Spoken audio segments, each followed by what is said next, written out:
Welcome back. It's been cloudy out there, but we did get to see at least a little bit of the partial eclipse in the Magic City. Like, for instance, at the Air Force Base at Memorial Middle School, we were able to see that partial eclipse across the Magic City. Not just us, but even Kathy in Watford City managing to capture a glimpse. They had a pretty good break in some of the cloud cover, so parts of far northwestern North Dakota managed to get a better sight than the rest of us. Even in Dickinson, managing to capture that partial solar eclipse. The next one for the United States, not going to be happening for about another 20 years. So this was a once-in-a-lifetime experience for many residents, especially those who were in the path of totality. Had a few light showers. Much of that is dissipating as we continue to lose that daytime heating, but the cloud cover still lingering around. That will gradually dissipate as we go at least by tomorrow morning. But for now, we're at 56 degrees at the airport, still a bit on the mostly cloudy side, but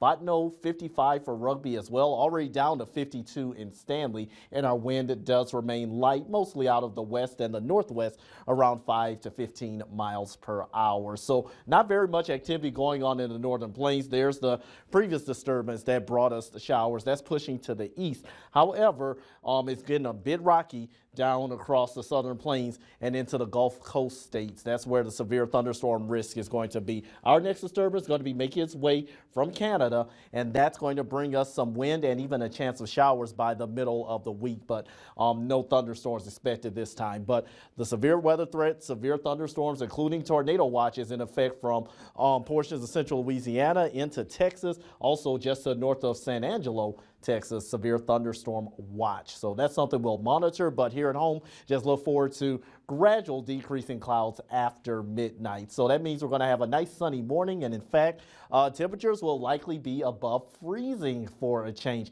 We will see a return of a few clouds for tomorrow afternoon, but temperatures, thanks to the sun, going to be on the rise again, so that means we're going to be back into the 60s once again for your Tuesday afternoon. So morning lows are going to be dipping at least into the mid, maybe upper 30s with a light wind out of the east.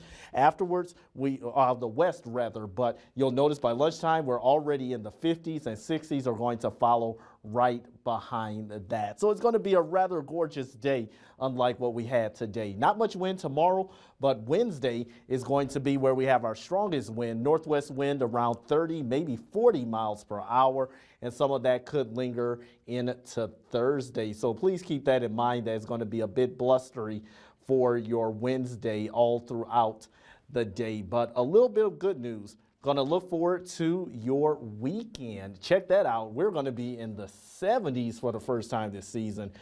Very few clouds, Joe, and no wind, so it's going to be practically picture perfect.